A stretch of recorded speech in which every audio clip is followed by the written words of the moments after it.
ये बाप्पा ये, या भक्तांना दर्शन द्यायला ये।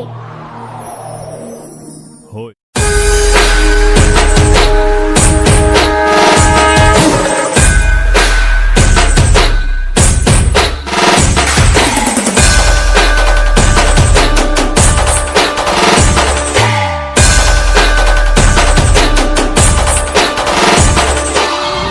आपल्याला फक्त दोनच गोष्टी आवडतात, गणपतीची गाणी आणि आपला लाडका चिमटा।